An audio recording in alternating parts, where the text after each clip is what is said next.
बिस्मिल्लाहिर्रहमानिर्रहीम। नाज़रीन, hit story के साथ मैं हूं शमशाद मांगट।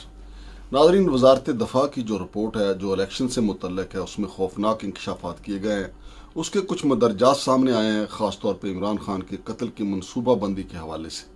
नाज़रीन, इसका मैं सब ये जो स्क्रिप्ट है ये सारा मैं आपको बताता हूँ, लेकिन चूंकि हमारा निज़ाम पूरे का पूरा एक जैसा ही है, बेशक कोई SHO लिखे या फिर IG लिखे या ऊपर कोई चीफ मिनिस्टर या वज़ीर आज़म बैठ के लिखे या वज़ीर दफ़ा लिखे या कोई और लिखे, लेकिन एक जैसा ही निज़ाम आता है। मिसाल के तौर पे कोई पुलिस वाला जब पुलिस मुकाबले का स्क्रिप्ट लिखता है तो वो ये लिखता है कि फ़लाँ को गोलियां मारनी और 2 अपने कांस्टेबल भी ज़ख्मी कर लेने हैं। वजारत दफ़ा की जो रिपोर्ट आई है वो इससे मुख्तलिफ नहीं है। नाज़रीन, वजारत दफ़ा की रिपोर्ट में कहा गया है, ये रिपोर्ट जो है सुप्रीम कोर्ट में जमा करवाई गई है। इस रिपोर्ट में कहा गया है कि अगर इलेक्शन हुए 14 अक्टूबर को तो इमरान खान को किसी रैली में टारगेट किया जा सकता है, उनकी टारगेट किलिंग हो सकती है। और इसी रिपोर्ट में ये इंकशाफ किया गया है कि इमरान खान को मारने के लिए एक कलअदम तंजीम जो है वो मनसूबा बंदी कर रही है। और ये भी इसी रिपोर्ट का इंकशाफ है कि TTP तहरीक तालिबान पाकिस्तान जो है वो इस मनसूबा बंदी में पेश है। और फिर नाज़रीन, जैसा कि मैंने आपको कहा कि जब पुलिस अपना स्क्रिप्ट लिखती है कि फ़लाँ को हमने मारना है तो साथ अपने 2 कांस्टेबल जो हैं अल्लाह दीता और बूटे को भी जनाब अली 2 फायर मार देने हैं, ताकि पुलिस मुकाबला जो है वो असली साबित हो। वो ज़ख्मी होंगे और जो टारगेट हासिल करना होगा उसको मार दिया जाएगा।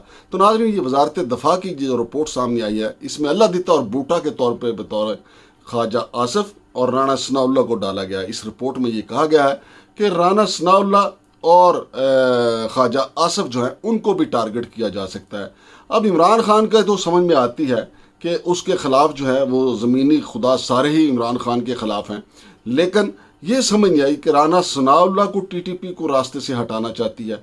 क्या राना सनाउल्लाह के खिलाफ TTP को ये एतराज़ है कि जनाब वो इमरान खान का बड़ा सख्त मुखालफ है, या उसको ये एतराज़ है कि 25 मई को उसने PTI के कारकुनों के ऊपर जनाब अली बहुत ज़्यादा जुल्म ढाया था। और फिर ख्वाजा आसिफ सवाए इमरान खान के खिलाफ बयानबाजी के या दशनाम तराजी के और कुछ नहीं करते। तो TTP को इससे क्या मसला है? मिसाल के तौर पे क्या पाकिस्तान में कोई बड़ा तजिया नगार या कोई और शहरी ये जवाब दे सकता है कि ख्वाजा आसिफ के ऊपर कोई कलअदम तंजीम, कोई मजहबी कलअदम तंजीम क्यों हमला करना चाहती है? इसका जवाब नहीं है। ये बात वही है कि ये किसी थानेदार का लिखा हुआ स्क्रिप्ट है जिसमें 2 अपने कांस्टेबल भी शामिल किए गए हैं। और फिर मजीद इस स्क्रिप्ट को मौसर बनाने के लिए, इस रिपोर्ट को मौसर बनाने के लिए कहा गया है कि कलअदम तंजीम जो है वो पीपल्स पार्टी की क़यादत को भी टारगेट कर सकता है। यानी पीपल्स पार्टी की टारगेट का इसमें, पीपल्स पार्टी की क़यादत को टारगेट करने का इसमें क्या मकसद है? कोई वजह नहीं। आसिफ अली जरदारी साहब ने ऐसा कोई बयान नहीं दिया। जब मोहतरमा बेनज़ीर भुट्टो का कत्लेआम होना था या उनको कत्ल किया जाना था, उससे पहले कराची में उनके ऊपर जो खौफनाक हमला हुआ था उसमें काफ़ी लोग शहीद हो गए थे। और इसके साथ साथ उनको ये कहा जा रहा था, परवेज़ मुशर्रफ की तरफ से कहा जा रहा था, हमारे इंटेलिजेंस इदारों की तरफ से कहा जा रहा था कि आप पाकिस्तान छोड़ के चली जाएं, आपको मार दिया जाएगा। और फिर उनको टारगेट किया गया लियाकत बाग में। तो अब इमरान खान के ऊपर भी तो यही दबाव है। लेकिन नाजरीन, इसको ज़रा इससे मिला के भी तो देखें कि पिछले 10 दिन में मौलाना फजलुर रहमान 2 दफ़ा कह चुके हैं। पहले उन्होंने कहा कि फिर हमारे अबाबिल किधर जाएंगे, हमने अबाबिलों को आज़ाद कर दिया है। अब वो अबाबिल कौन है, किसकी तरफ उनका इशारा है?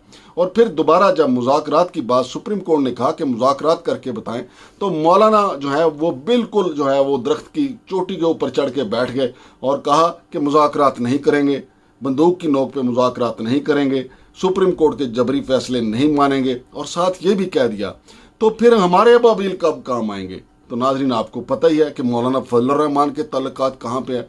खुदा न खास्ता मुल्क में कोई ऐसा नाखुशगवार वाक़या होता है, कोई सान्या हो जाता है, कोई हादसा हो जाता है, तो अब तो ये सारी चीज़ें रिकॉर्ड पे पड़ी हुई हैं कि मौलाना साहब क्या फरमा रहे थे। और फिर ये चीज़ें भी तो रिकॉर्ड पे मौजूद हैं कि किसने कहा था कि इमरान खान हमारी रेड लाइन क्रॉस कर चुके हैं। और फिर ये किसने कहा था कि इमरान खान को इक़्तिदार में नहीं आने दिया जाएगा। और फिर ये सब लोग भी जानते हैं कि 13 जमाती टोला जो है वो इमरान खान की इतना शिद्दत के साथ मुखालफ क्यों है, क्योंकि वो NRO का मुखालफ है, करप्शन का मुखालफ है।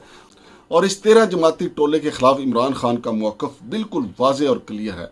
तो नाजरीन, ये जो वजारत दफ़ा की रिपोर्ट आई है जिसे सुप्रीम कोर्ट में जमा करवाया गया है, इसकी एक एक सतर, एक एक लफ्ज़ बता रहा है कि ज़ाती ग्रज पे, ज़ाती अनाद पे मबनी रिपोर्ट है। अलबत्ता इसमें जो कहा गया है कि इमरान खान को टारगेट कर सकती हैं وہ کسی جلسہ یا ریلی میں ہوں گے تو کالعدم تنظیم ان پہ حملہ کر سکتی ہے، ان کو راستے سے ہٹا سکتی ہے۔ تو یہ سکرپٹ لکھ کے عمران خان تک پیغام پہنچا دیا گیا ہے کہ اس طرح آپ کو راستے سے ہٹایا جائے گا، وگرنہ وزارت دفاع ہماری اتنی کہاں ذمہ داریاں پوری کرنے والی ہے۔ وزارت دفاع میں اتنا تڑ ہوتا تو پاکستان میں اس سے پہلے جو کچھ ہوا ہے، وزارت دفاع نے تو کبھی ایسا کچھ پہلے سے رپورٹ نہیں جمع کرائی، لیکن چونکہ الیکشن مسئلہ ہے اس لیے وزارت دفاع نے سپریم کورٹ آف پاکستان میں اپنے ان خیالات کا جو اظہار پیش کیا ہے، یہ ایک تھانہ ادار کی رپورٹ کی جا سکتی ہے جس میں اس نے 2 کانسٹیبل بھی ڈالے ہیں۔ شمشاد مانگڑ کو اجازت دیجیے، اللہ حافظ۔